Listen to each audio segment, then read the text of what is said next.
We are live, and I am hosting Star Nerud to talk about manifestation and all of her secrets. Welcome, Star. Thank you. Hello. A funny story. I've been going to the same yoga studio for 15 years at this point, and it's more of a fitness-based studio. I love hot yoga and I make the most of my practice wherever I go.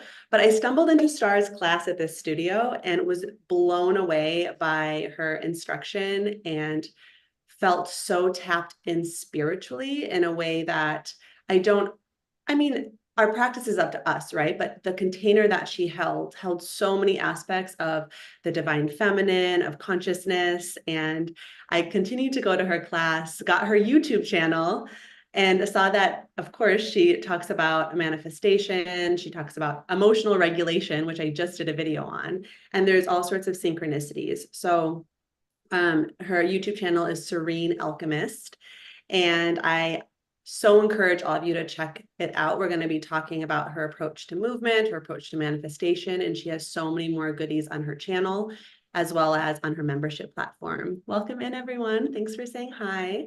I want to start with the word Serene Alchemist. What caused you to use these words for your channel? Just to start. Yeah, so sometimes I just feel like I have like a download, and then after some time I start to realize what it actually means. But so I was thinking of having a username, or what should my name be on Instagram, whatever. And I just had the visual in my mind of like a serene sort of like lake, in the morning when it's just like early and there's fog and it's just like so calm and peaceful.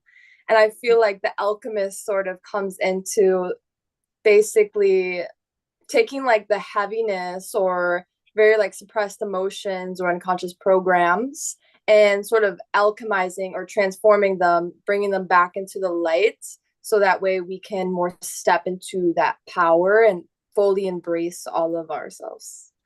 Yeah, so it's kind of like a concept of like peace and transformation, I guess. Amazing. And you know what's so synchronistic too is that I was listening to your video on emotional regulation right before this call Oh and yeah. this stream, and I had just posted a video about emotional regulation and I called it emotional alchemy instead. Mm. It's like, are you kidding me? You were expressing as emotional alchemy. I love the word alchemy and video and manifestation. I looked up the definition. It's a medieval chemical science and speculative philosophy that's aimed to transform base metals into gold, cure disease, Mm. prolong life. So very magical, unseen. It also means a mysterious or impressive transformation of something in a figurative sense. Mm. Mysterious or impressive transformation. And then when thinking about feminine alchemy, these principles of in and through the body, the expression of body, the expression of Mother Nature. So when I went through your course on your membership platform, I realized that you are into bringing the unseen through the body, not just the mental configuration, but embodiment. And this is Mm. why I wanted to have you on my channel to talk about this. Um, can you tell me about how you used to approach manifestation? How I used to. Yeah, what you used to do. And then Oh we'll my talk about what we God. Yeah, like in the beginning, I was learning, I was trying to learn from people on YouTube that would talk about it. And they're like, I manifested this, I manifested my dream house. And it was like this whole process where, I mean, so many people had different methods, right? Where it's like you wrote it down 3 times a day, or you had to do some sort of guided meditation every night, or listen to these affirmations while you sleep. And I felt like I tried out some of those methods, and there was something at the time that I really, really wanted, and I cannot get it to manifest at all. And so I was like, okay, I'm so over doing all of this stuff. Like, this is just like so much. It's not happening. However, the stuff that would manifest for me, like down to the detail, would be like things that I was like just thought about, and I was like, oh yeah, that would just be nice. But I wasn't doing all these affirmations and like all these rituals for. So I felt I was like starting to sort of reflect on what was working and what wasn't working. And then there was also a time I think that this was like very eye-opening for me was that so I used to live in California once upon a time. It was only for 3 months, so I wasn't like a resident, but anyways, I came back home to where I live in Minnesota, and I just felt so relieved and so supported because I left a relationship back in California that was just no longer serving me. I was like just felt disrespected, and I was just glad I had somewhere to go back to my house. And I started going on these little forest walks, and I just felt like I came into this moment of feeling very like a lot of wholeness and gratitude. And at the time, it just felt like there was nothing that I really desired. It was just kind of like I just felt overall fulfilled and whole, I guess, because of that deep contrast of being in a situation where I was like, this sucks. I'm struggling and coming into a situation where I'm like fully supported. And so yeah, and then stuff would start to like randomly manifest for me. Like I'd get like at the time, just to give you like a little bit of context, at the time when I was like a few years ago, I was really into modeling. And I thought that was like my dream job, dream career, right? And so I was always trying to manifest like, you know, different castings. Oh, this photo shoot. Oh, working with this agency. And so like I said, none of that was happening when I was trying to manifest and do all of these different things. But when I came back, it was like randomly out of the blue, I got this call from this agency that I'm like signed with, but it's not serious. Like they just send stuff randomly out of the blue. And they sent me to like this big casting or whatever. And I just remember like the whole time I was driving there, I was just selling myself like, yeah, they're gonna choose me, this and that. That was like the only time I really practiced affirmations for that. And then I ended up getting it, and I was like, oh my God, like I was there for hours, by the way. So it was like there's a lot of people. I think they only chose like 4 girls or something like that. But yeah, that was just one of the stories. So I feel like that whole experience though really changed everything because before I was like I was doing the most. Right. It sounds like what you were doing was narrowing your focus and zoning in on needing a specific thing to happen to feel a Mm-hmm. certain way. Whereas when you opened up your consciousness and felt the wholeness and completeness already in that state of consciousness, what Yeah. you want flowed to you. And Yeah. that's really the heart of what I'm hearing your realizations come through. Now, this is not, I feel like we can hear this over and over and over again, but to actually experience it Mm-hmm. is a whole new thing. And this is where practices, mindfulness practices, yoga practices come in because they help access that open, flowing, whole state. Yep. Um, like I mentioned in the beginning of this live stream, you are an incredible yoga instructor. Can you share what yoga means to you and how it helps your approach to life? Yeah, I feel like it kind of comes back to when I was like first sort of drawn to yoga, and it wasn't actually at studios. I would go to studios and I was like, okay, I don't like this. I'm so lost because a lot of the teachers they don't demo, which is fine, but when I'm like a complete beginner, like never seen yoga, never done it, I was like so I actually got into it on YouTube, and I didn't realize it at the time, but it actually started to help like integrate me back into my body and sort of find this deeper connection. And then I feel like over time with the practice, it started to connect me more to my true self and like sort of let see these layers of myself and sort of return back to what's underneath the layers. Mhm. Sorry, what was the other part of that question? I felt like there was another part. Yeah, well, and how does it connects you to your body, and how Mhm. has it influenced your way of approaching your life in general, like your external reality? Yeah, I feel like that just helps like letting go of the mask mostly. Yeah, and like okay, like that, yeah, that happened to me, but I don't have to maybe let it define me and let it define like the future or whatever in that sort of sense. And I feel like what's underneath all of that too is really just returning back to presence. Because I Amazing. think that was a huge dark side when it came to manifestation for me, was that it felt like I was always sort of manifesting in the future, if that makes sense. Like I was like, oh, I see that for myself, but like it was Uh, like some sort of vision of me, of but not current me right now, if that makes sense. Like I felt like I was kind of, it was always in the future, always like a step away, if that makes sense. you were in the embodiment of reaching for versus being. Yeah. Yes, Yeah. exactly. By the way, everyone, feel free to say hi and let us know what you're wanting to manifest at the end of this year or in the new year. And also, if you can confirm that our audio is equal between Star and I, that would be wonderful. Thank you. So you went from, there's so much out there in the manifestation world, like Yeah. write it down, burn this in a piece of, burn this piece of paper in a fire, Mm-hmm. affirmation 3 times, do this meditation, listen to this while you sleep. And it can be really heady. It can Mm-hmm. be so much in the head. Is there anything that you want to debunk around manifestation before we get into how you approach it now? Anything, any like myths that you found for you? And honestly, if you believe it works, but everyone's brains are wired differently. And so for you, certain things didn't work. And you have a very divine feminine way of approaching life. So what doesn't work for you from that lens? Yeah, I felt like when I was doing that, even like things I really wanted, it just felt like even though I was doing the affirmations, there's sort of this weird like disconnect in my body where it felt like I just don't know if I believe it. Like it's like mentally, yes, I'm like trying doing the affirmations, but like deep down, it wasn't like rooting down, if that makes sense.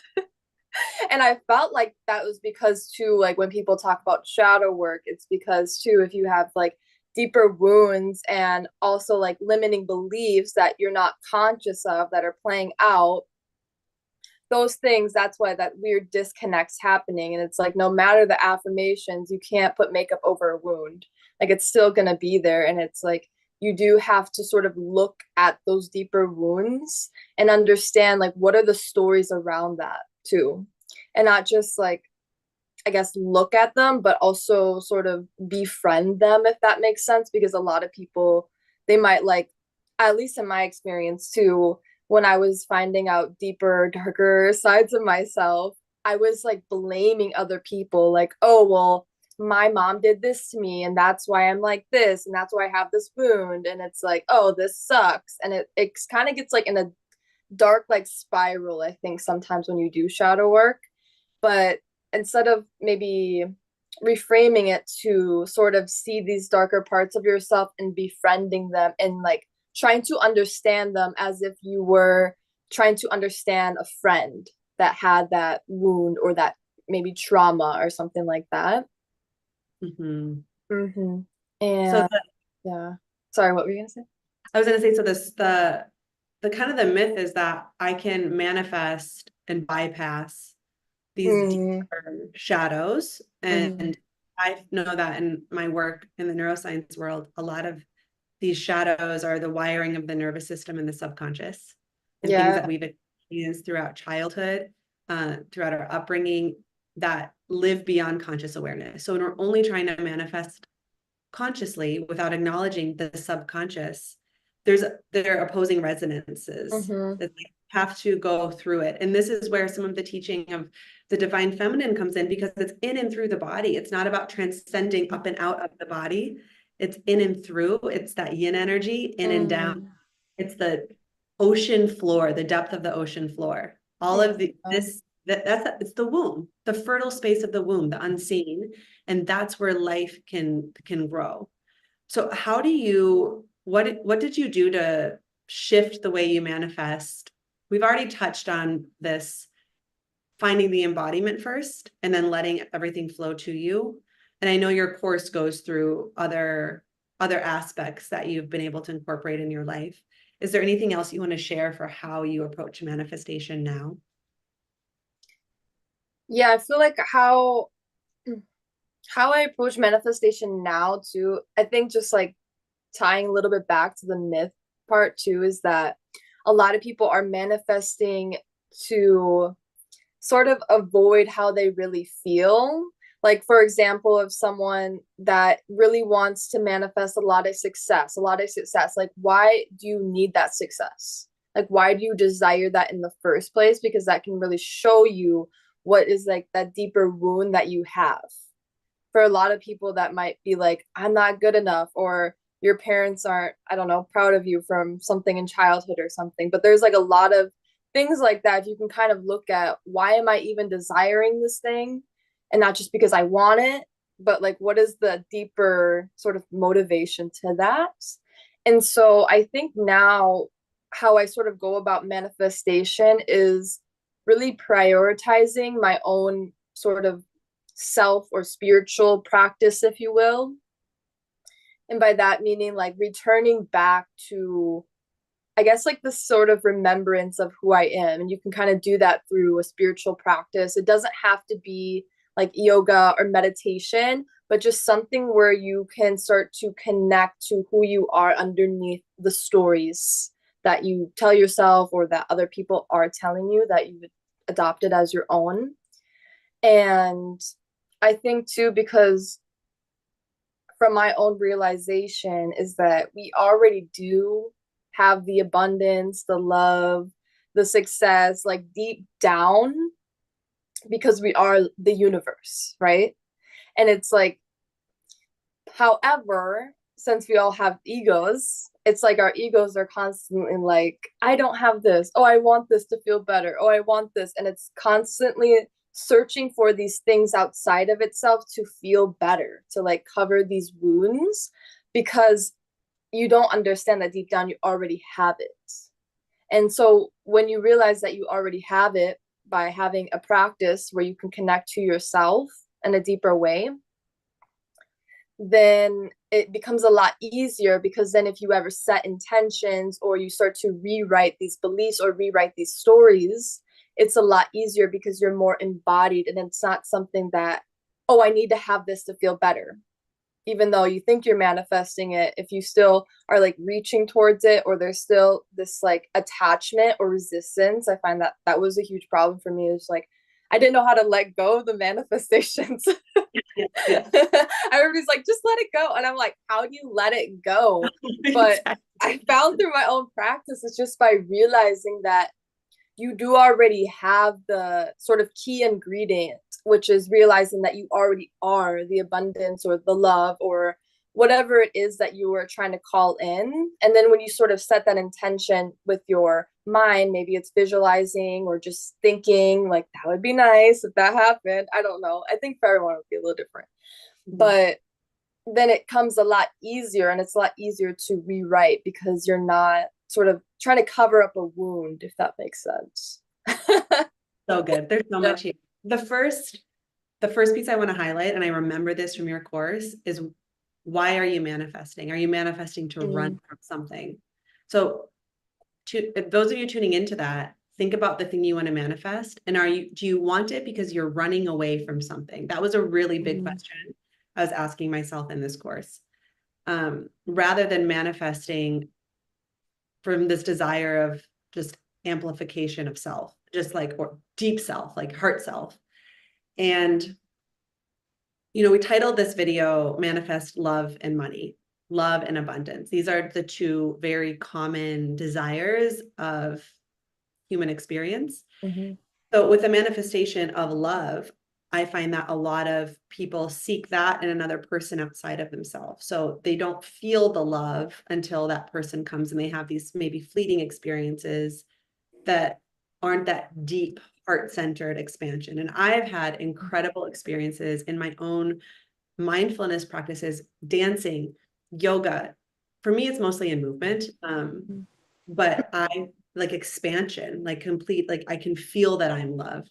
And I know this might sound esoteric, especially if you're tuning into this and you're just getting into the world of mindfulness or manifestation. Um, but it's really this felt sense, having something to connect you to your essence. And it's the same with money, abundance.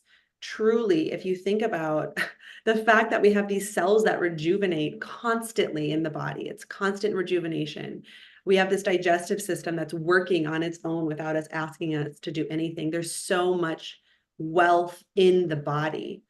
And noticing that and feeling that and noticing the abundance of energy that flows through the energetic channels, then it's like you are love.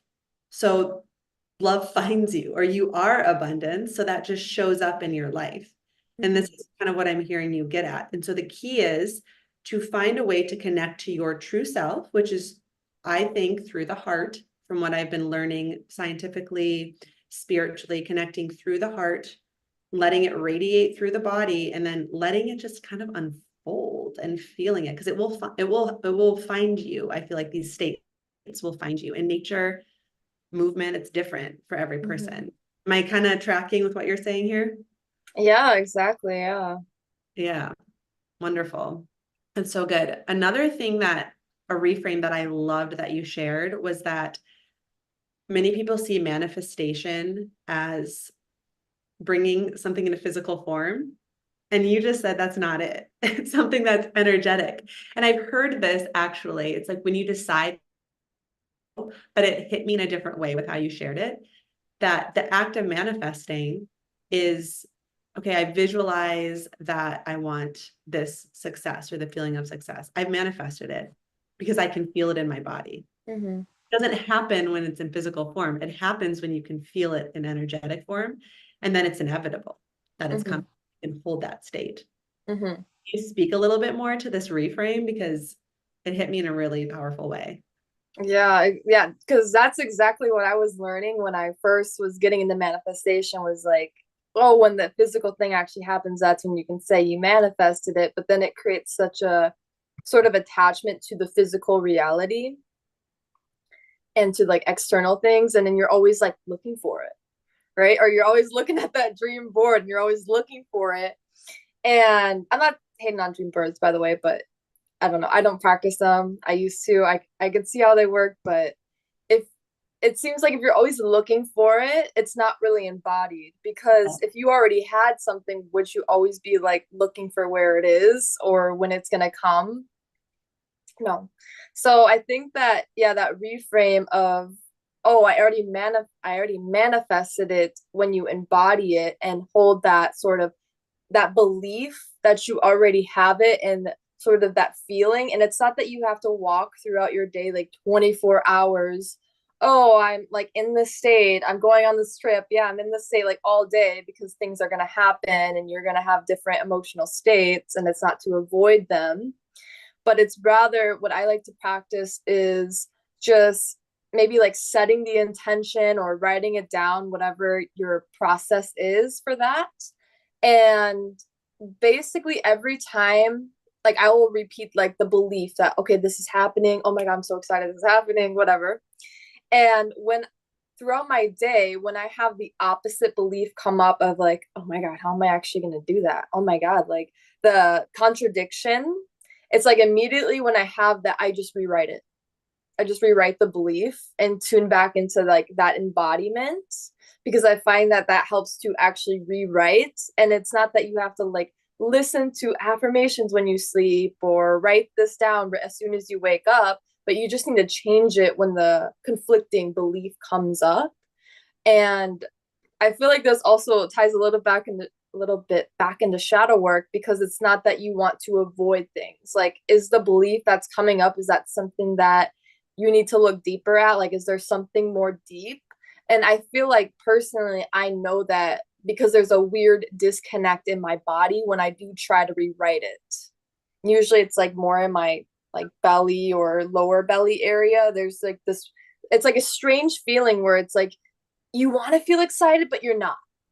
Like there's a weird block. And it's like, I think it's energetic, or that's the best way I can describe it, at least in my own experience. But yeah. Let's try to put this in an example. So let's say someone wants to manifest money. Yeah. Maybe it's a monthly income of X, right? Okay. Okay, so they start by writing that down. They're like, I desire, do you want to be that specific? Do you want to say like, let me manifest this much money every month?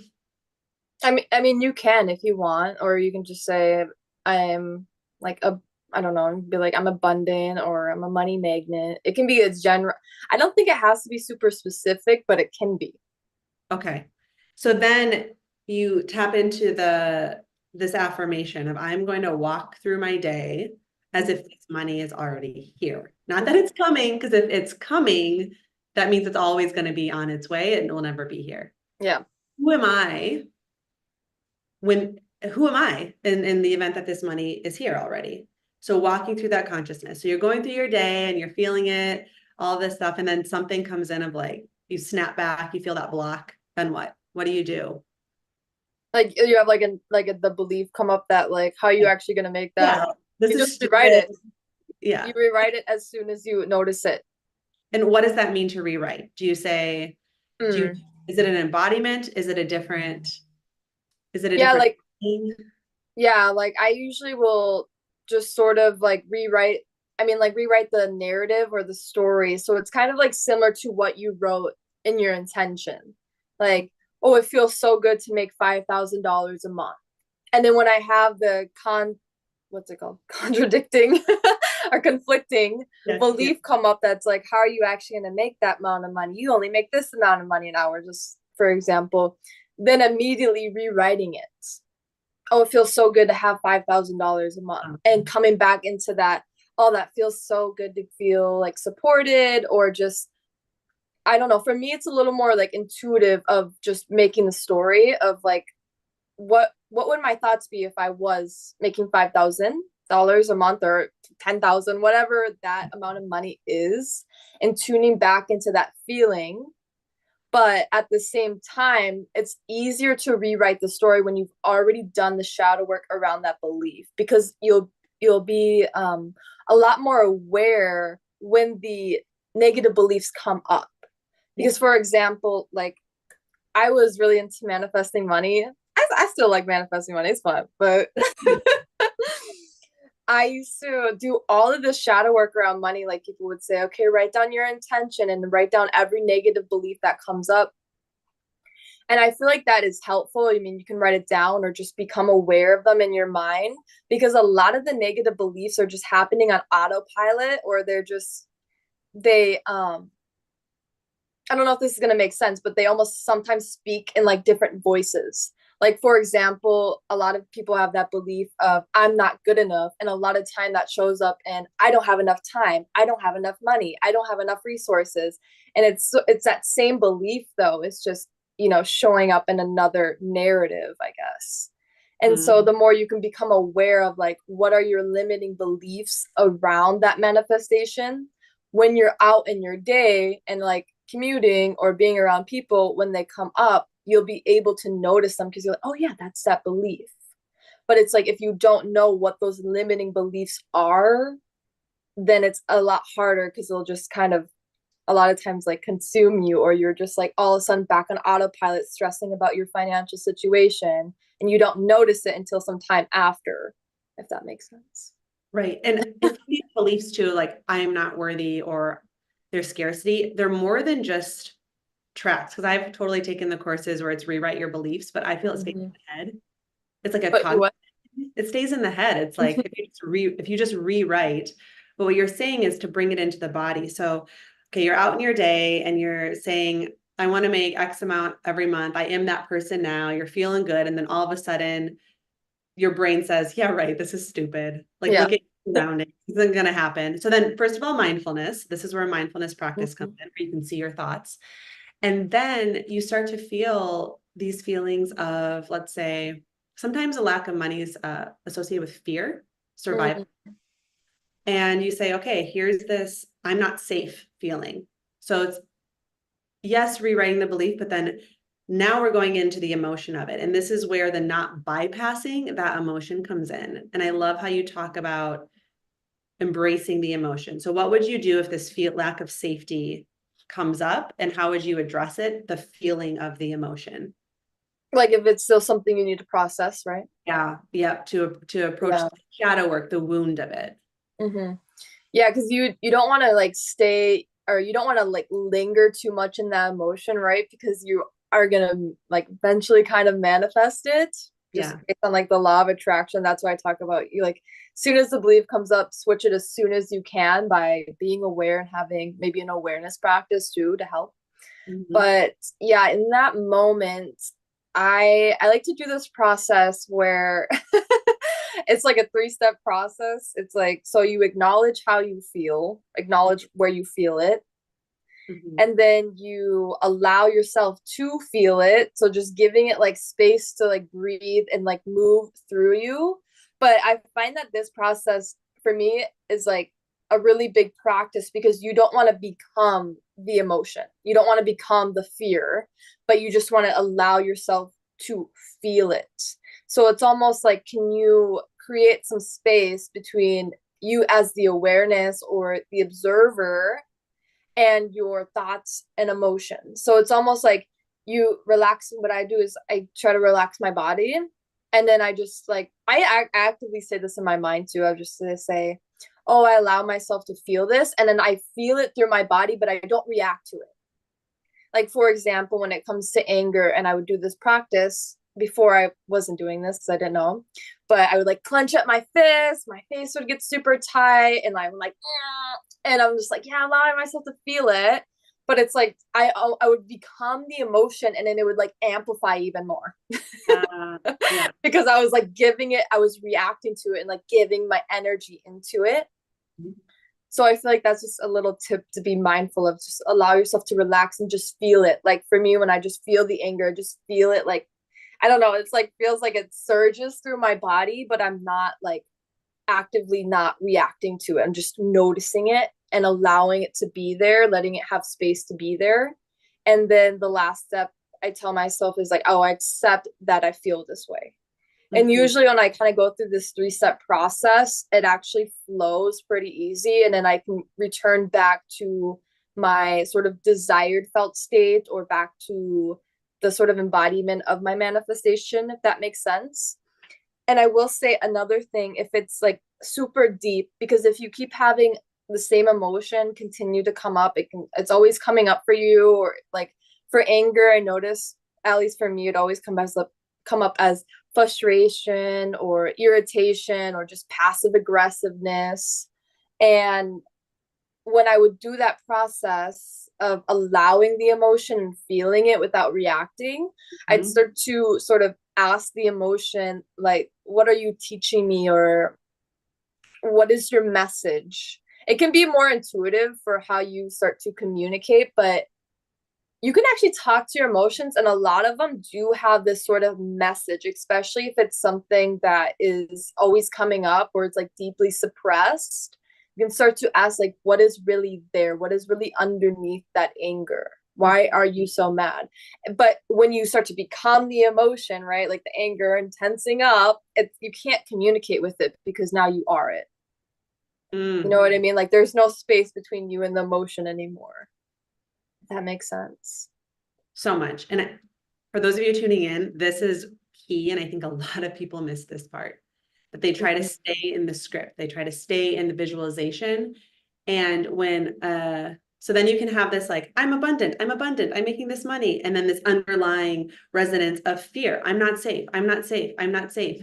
And it's until you really feel that emotion and witness it. Now, what's interesting about this is that in general, feminine energy is mother nature. It's the expression of life in physical form, right?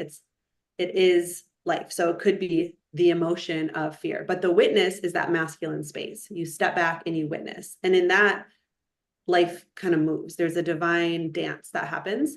So by witnessing and not becoming, but having both those principles of masculine and feminine in that moment, that fear can surge through, be alchemized, and lift. And Dr. David Hawkins, he has a book called Letting Go, Power versus Force. He talks about this, that emotions want to be vented.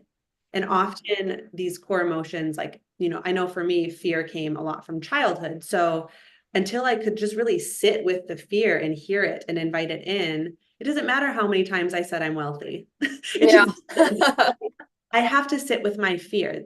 So this is manifestation. Mhm. This part of it is crucial. This piece of acknowledging what's underneath the surface.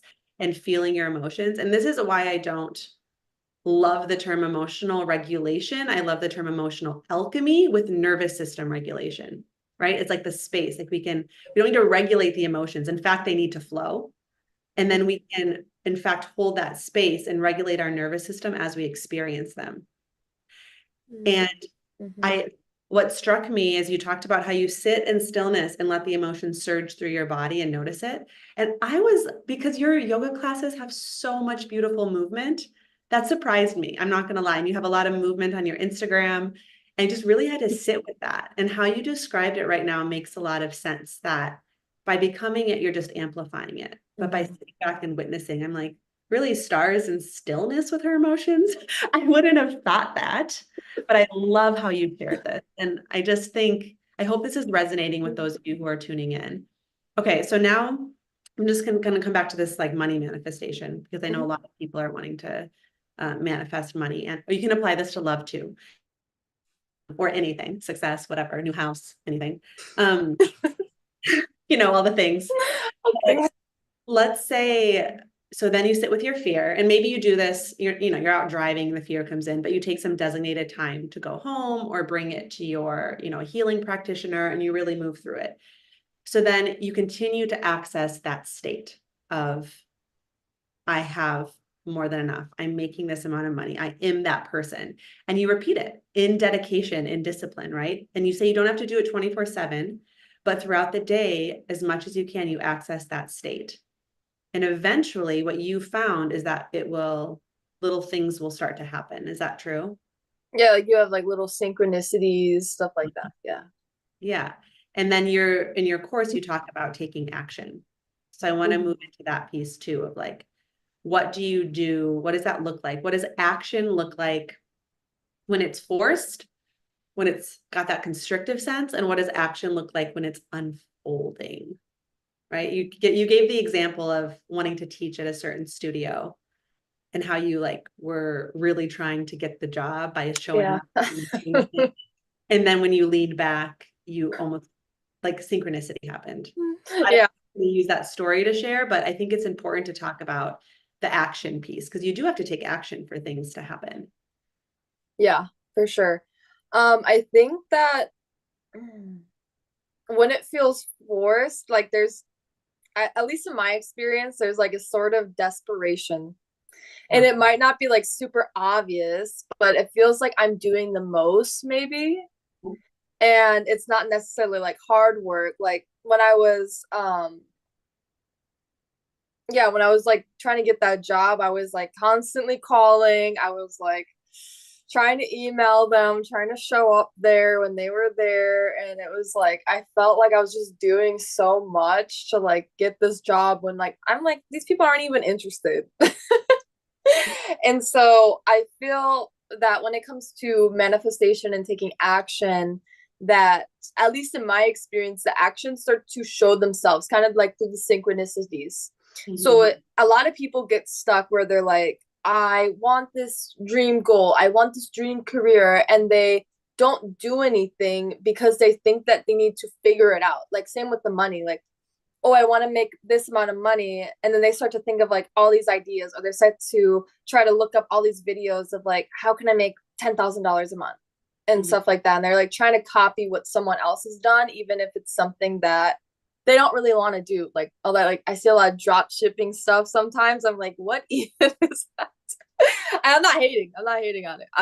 For me, it's just, I wouldn't want to do it for money, but it's like kind of like there's a sort of desperation, like a searching, like a digging through stuff, versus when it's more effortless. I feel like the steps just start to show themselves to you. And so when it comes to manifestation, I think that's why a lot of people preach about, you don't need to know how it's going to happen, you don't need to know the exact path, because it's going to show itself to you. And just because someone else went on this path to get what you want doesn't mean that you have to do that path.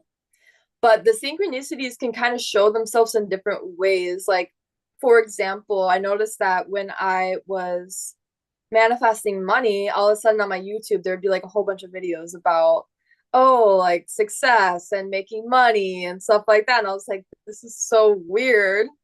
But yeah, or just like randomly people might give you money, or you might find money just randomly, stuff like that.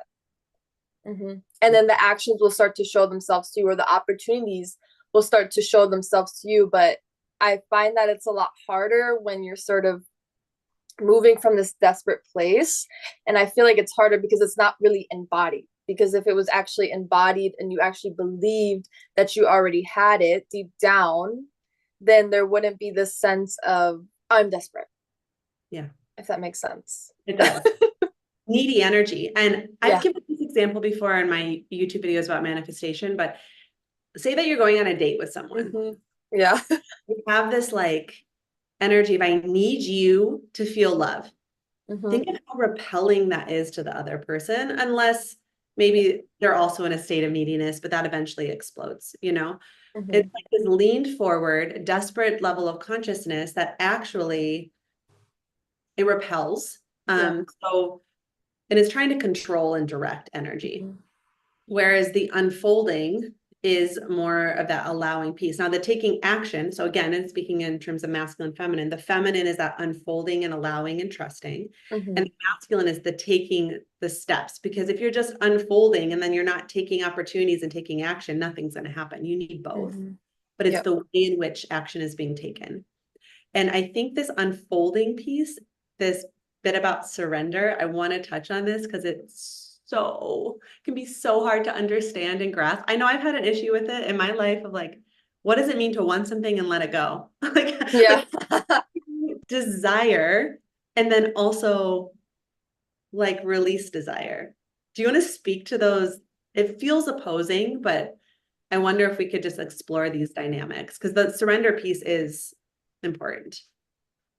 Yeah, exactly. I think like for me, when it comes to letting go, it's like tuning back into that, what is it? Like sort of deeper remembrance of who you are, right? And like coming back into that practice of when you're noticing that you're reaching out for something, because like that's what the like our ego likes to do a lot, is like, oh, like I need this to feel this. I need this desire to feel successful, this and that. And then when it doesn't happen, or you're facing the opposite because your soul needs to learn certain lessons, then your ego starts to be like, I want to give up. Maybe this isn't working, da da da. But it's like when you start to tune in into like, I don't know, whatever spiritual practice that is for you, or maybe it's just being out in nature. I feel like that's like one of my deepest spiritual practices, although it's winter right now, so I'm like, but Really cool. just coming back into this remembrance that like everything, I guess, like I don't know if the universe or source energy or God, whatever like label that people want to put on it, is just coming back into that you already that, and that those like things that your ego is like searching for, that underlying emotion, like that abundance or that love, is already there. But it's, you have to, it's one thing for me to just tell you that, but it's another thing for you to actually experience it.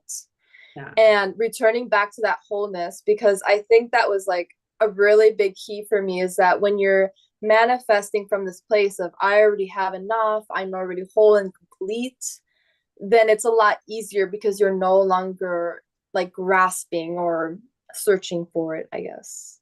Yeah. And you can Yeah. return back to that trust. Yes, the trust. And that's where the surrender piece comes in, I think, because if you can access that level of consciousness before it happens, and then there's a trust, and this is a surrender of how the external reality unfolds. I've been listening to a lot of Neville Goddard actually a lot lately. I really enjoy his teachings, but he talks about how it's about holding that resonance or that vibration, even when you don't see it in external reality. And that's what sets apart people who can really manifest, is if they can hold it and trust it and not get discouraged if it's not coming true, like in 2 days or a week, like they know it's going to happen. And if it doesn't, then each challenge that presents itself is something for your soul to become that person. Because ultimately the manifestation is who you become in the process of getting the thing that you want. Like you are being manifested. It's your consciousness. It's each of our consciousnesses that's creating everything. So it's trusting that, holding that state, that doing the shadow work, will unfold at some point in some time. In fact, it already has, because to some degree, linear time isn't even real. Yeah. These things are really easy to like talk about, and it's harder to have a felt sense. And I even go through, I mean, all the time go through ebbs and flows of like, okay, I can say it, but do I feel it? And then when I feel it, I'm like, oh, but then I can't access the feeling again. So this is all a practice. And I'm, for those of you tuning in, I'm no expert at it. Star's still learning. This is just part of being human, is what it is. I'm going to want to talk about gratitude, but if those of you tuning in, if you have questions, if you want to ask Star any questions or share anything around manifestation, now would be a good time to kind of gather those questions and share them in the chat. If you want to share takeaways. Katrina Ann says, loving this convo, ladies. So glad.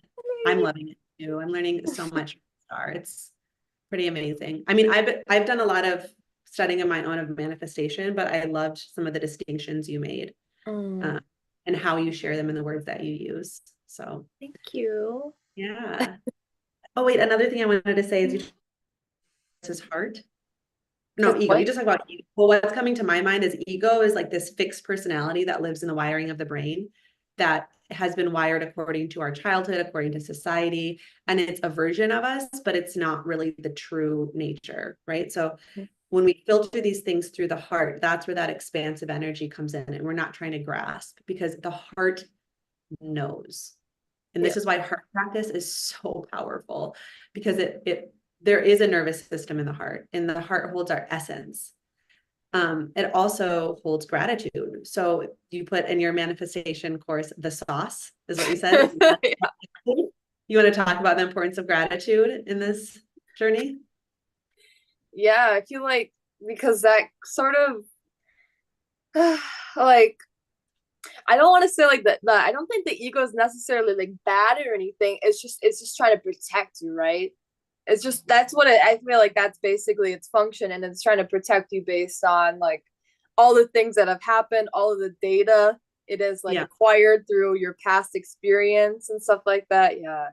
So I feel like same with gratitude, and sort of living from your heart space is really finding any practice where you can either connect to yourself, maybe that's just in your own by yourself space, or just like if you're with other people too, where you feel like there's like a deeper connection with everyone. Like I find like the most like transformational experiences were when I was on like retreats.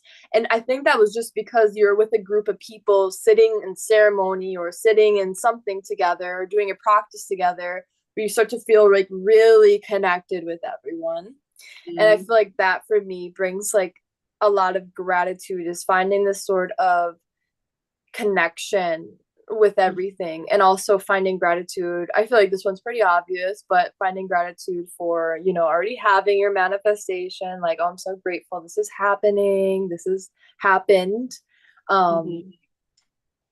Yeah, stuff like that. Consciousness of gratitude. And that reminds me of coherence. When you connect into it builds coherence in the body, and then coherence in the ecosystem of community. And that's it's powerful. Many spiritual practices talk about the power of the heart. And when bringing it back to this manifestation of money, because I'm going to keep using that as an example. So, you're rehearsing this, you're becoming this, you're dealing with the shadows, you're working with the emotions that are coming up, and you're holding the vibration, you're holding the consciousness, letting things unfold, taking action when spaces present themselves. Then this next piece is, I'm grateful not just for the money that's already invested it already, because it's in my consciousness, it's already done. But I'm also going to see gratitude for all the ways it's already here. So for me, I'm thinking of the opposite of, I'm not safe. Look at this amazing, this food in my fridge, this water that I have. Look at the ability for, look at my bank account as to how, like, the money that's there right now. Look at, and just start to feel the ways that it's already present and see it. And then that resonance of gratitude will just grow and grow and grow. And it will build coherence in relationship to the money. And that's the sauce, as you put it. That's that secret. It's not so secret. It's like, it just is. I mean, seems obvious, but it's really powerful. Yeah. And I also really love the question too. I feel like this kind of ties into gratitude a little bit, but like asking yourself, how can I be my own lover, or how can I have this love affair with myself? Mhm. Because a Yeah. lot of people are like their own, what's it called, self-critic or whatever.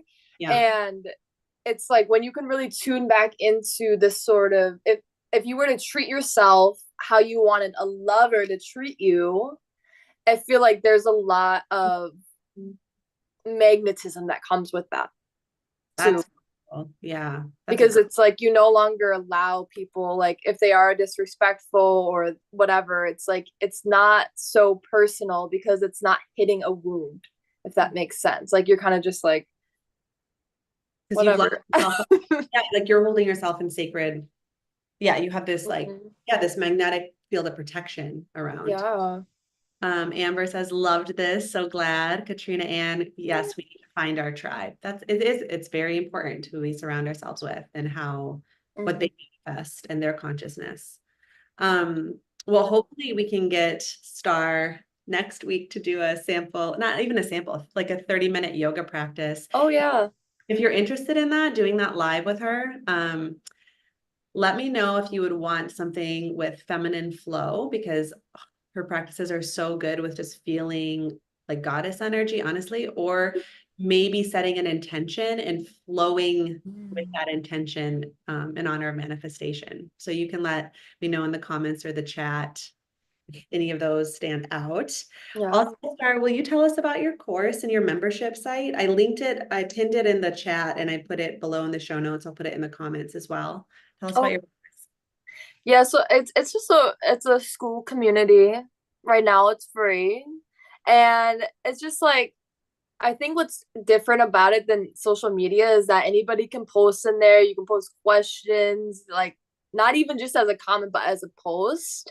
And then I have a little manifestation course on there. I'm looking to make a little more courses on there as well. Um, and I do sometimes live calls with different things. Like I've just been doing like random chat meetups on Zoom.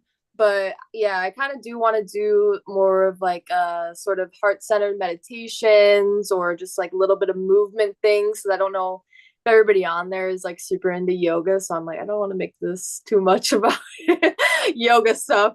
Yeah. But yeah, I was thinking about doing that. I'm still getting comfortable with the live calls, I'll be honest, because they're a little outside of my comfort zone. But yeah. Well, you're a natural. You're a natural at sharing. When did you launch your YouTube channel? When did I start it? Yeah. Mm, like less than a year ago. I mean, yeah. Yeah, I don't know exactly how long. I tried to make videos in the past, but my videos are always super pixelated. I don't Good. know why. And now First time. I don't think they're as pixelated. I mean, I don't think they're like perfect. I'm shooting them on my iPhone, but They're yeah, they great. used to be like super bad. I think it's how I was uploading them though, or something that I don't know. The pixels were like terrible. So I was like, I'm not uploading. Yeah, in the past I've made videos. It was so funny. Like my 16-year-old self talking about the hardest challenge in life and Well, Star, I just feel I'm very drawn to those who are embodied in what they share. And I feel that you have this really deep embodiment. Like I feel that you're very genuine, you're very authentic. You're not just talking about concepts that you've learned from your head. I feel Mhm. you've really been living them. And I feel so much feminine energy when I'm around you or live streaming with you. And I feel that you really understand manifestation from the inside out. You're not just regurgitating comments. I think that your following will just continue to grow. I think you're just at the very like I see so much growth around you and I encourage anyone who's tuning into this to go follow Star and she's on TikTok, Instagram. I know you all love YouTube. She's on YouTube. Go check out her school. The fact that it's open, it's free right now. Mhm. Okay, go join it because I think that in her channel too, she said once you're in, you're in. And I know Yeah. eventually she'll start charging for it. So go join it now. Um, and just enjoy her teachings and her wisdom and her energy. And yeah, anything else you want to Yes. say? Well, I might keep it free. I was on like a call with someone else and they were kind of giving me some other advice and stuff like that. And he's like, yeah, just have a free group. Just keep a free group. I'm like, okay, I'll try it. I'll try it. Because I'm just experimenting. I'm like, I don't know what really works. I just gotta try it, I Yeah. guess. So Well, it's amazing. It's great. Her manifestation course is there. I mean, you really can't beat the deal. yes. I'll So, share another thing too when it comes to because I feel like we haven't really talked about the love aspect. I don't know if anybody here is really interested in that though. oh yeah, go for it. Okay. So I feel like okay, because I manifest my boyfriend. So we've been together for 3 years, by the way. Amazing. So this is what I did though. I felt like it's it's better to be a little more specific when you're manifesting a lover because then when they come into your life, you'll know that it's them. Like you'll know it's the person you manifested. I So I have like a little manifestation journal. I sometimes use it when I feel like, oh, I feel like writing and scripting, but that's not all the time. And so I wrote like a 4 page like list, like bulletproof, like bullet points. Sorry, not bulletproof. Bullet point list of like everything about this person. And then I felt like I didn't realize I did this until the time actually came, but I started making, or not making, I started listening to music of kind of like how I would want to feel around my boyfriend or this person I'm manifesting. And I was just like, yeah, just really getting into this music. It had like sort of like a sensual vibe or just like a sort of maybe dark, a little bit dark alternative vibe. And so, yeah, and then when I actually did get together with this person and stuff like that, I ended up making them like a playlist and stuff like that. And it basically has all of those songs I was listening to because yeah. it's like their vibe. Like the songs, like how I felt in those music, that how I felt with that music was like literally their vibe and like everything I wrote down. I was like, this is so crazy. So yeah, definitely using music too to like your advantage. Like what songs make you feel like you already have that manifestation because that will help you stay more embodied and like just get into that like vibe, even like dancing to it or like singing to it in your car, stuff like that. Because that really helps. Make you feel the consciousness, not just thinking about the list, Mm-hmm. practicing the list, feeling everything through the body, feeling the consciousness of it. Mm-hmm. Beautiful. Yeah. Love And it. especially if you're like if you're in your car maybe singing to it just like restating your intentions or that belief that you already have it too. I feel like it's really powerful because you're already in like this like high emotional state of like feeling it and then just kind of like sending that out and like really feeling the belief. I feel like really helps too with the music. Feeling, feeling, feeling, feeling over and over again. Embodiment. Mm-hmm. That would be the main takeaway from this feminine alchemy down and through the body, Yeah. alchemizing emotions, feeling your emotions, working into the feeling aspect. Well, thank you so much, Star. I hope to have you on next week. Thanks for all of you who tuned in and contributed to the chat, and we'll see you next time. Thank you. See you.